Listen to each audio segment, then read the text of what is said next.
बातमीपत्राची सुरुवात करतोय एका महत्त्वाच्या बातमीने। दावोसमध्ये पहिल्याच दिवशी महाराष्ट्राचा डंका वाजलाय।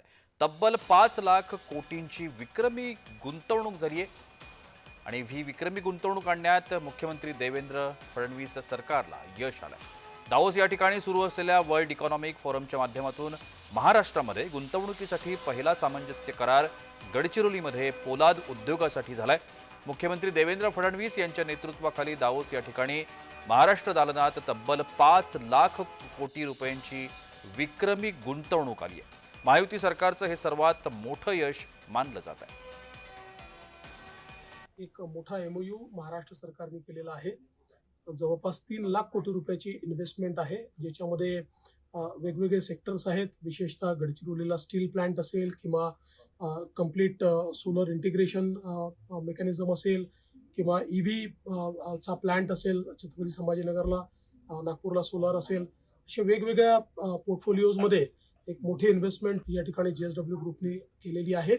याच्यामुळे महाराष्ट्रातलं औद्योगिक जे वातावरण आहे त्याला एक मोठा बूस्ट मिळणार आहे आणि म्हणून मी सज्जनजींचं आणि JSW ग्रुपचं अतिशय मनापासून अभिनंदन करतो आणि आभार मानतो। महाराष्ट्रासाठी आलेल्या विक्रमी गुंतवणुकीमुळे भविष्यात राज्यात मोठ्या प्रमाणावर रोजगाराच्या संधी उपलब्ध होणार आहेत। राज्याचे मुख्यमंत्री देवेंद्रजी फडणवीस यांच्या नेतृत्वाखाली सुमारे 5 लाख कोटीपर्यंतचे एमओयू हे करण्यामध्ये आम्ही यशस्वी होतोय। उद्या देखील अशाच पद्धतीचे एमओयूज होतील आणि मी जसं महाराष्ट्रातनं येत असताना सांगितलं होतं की विक्रमी गुंतवणूक ही महाराष्ट्रामध्ये येईल, त्याला आज सुरुवात झालेली आहे। जनतेने टाकलेला विश्वास सार्थकी लावण्याचा प्रामाणिकपणाचा प्रयत्न महायुतीचं सरकार म्हणून आम्ही करतोय।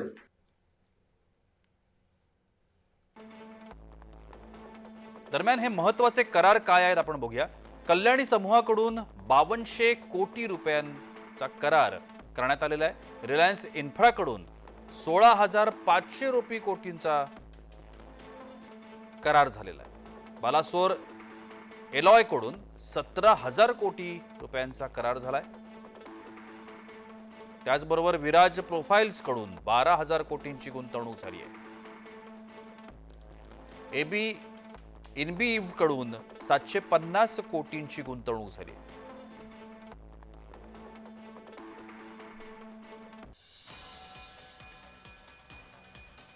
दरम्यान हे संपूर्ण करार जे आहेत ते महत्त्वाचे मानले जात आहेत। दरम्यान दावोसमधील वर्ल्ड इकॉनॉमिक फोरम महाराष्ट्रातील गुंतवणुकीच्या दृष्टीने अतिशय महत्त्वाचा ठरलाय। यावर्षी राज्यानं विक्रमी गुंतवणूक येण्यावर शिक्कामोर्तब झालेला आहे। ब्युरो रिपोर्ट, जय महाराष्ट्र न्यूज।